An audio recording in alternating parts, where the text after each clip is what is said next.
Hi, and welcome back to Tuesday's Tips in Online Marketing. Today is Tuesday, July 22nd, 2008. I'm Liana Evans of Key Relevance and Search Marketing Gurus. For today's episode, we're going to talk about whether or not you should blog. The things you want to take a look at when you're deciding whether I should start a blog, whether it's a corporate blog, a business blog, a communications blog, or even a personal blog. What does it take to start a blog? And if I can have those things, is it good enough for me to start a blog? The first thing you want to take a look at is the amount of resources you have.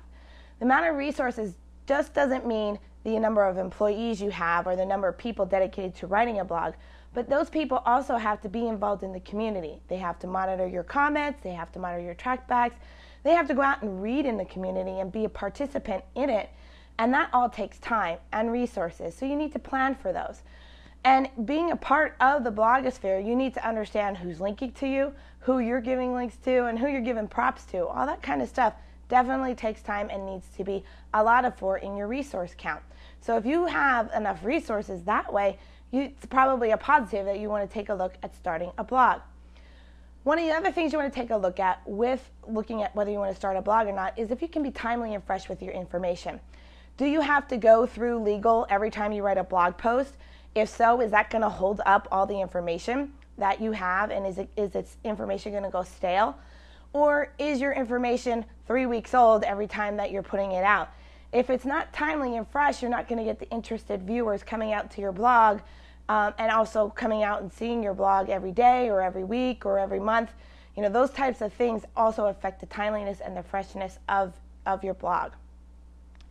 The other thing you want to really look at too is the topic, the type of topic you're going to have for your blog. And by topic, I mean, is it going to be humorous? Is it going to be serious? Is it going to be basically looking at your industry? Is it going to be newsworthy? These types of things really do matter when it's a blog. It gives a type of expectation to your audience of what they're going to expect. So if they are used to you always being humorous or having a fresh take on something or being pretty much a rebel without a cause, you want to make sure you're always keeping up that voice. And that will keep your audience coming back because they like that kind of thing. You also want to take a look at the voice that you have. The type of voice means, are you going to have one person blogging for you, 3 people blogging for you? Is it going to be always your CEO? Or is it going to be a mix mash of people contributing? And that really does have effect on a blog, because if your audience gets used to one person and all of a sudden that person is gone, it's a big changeover for them.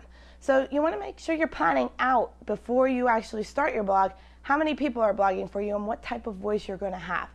The last thing we want to look at is the audience. Who is your audience? Who are you trying to get to read your blog, and who are you talking to? It is a lot different if you're talking to moms who are raising their children as opposed to CEOs or somebody in your industry.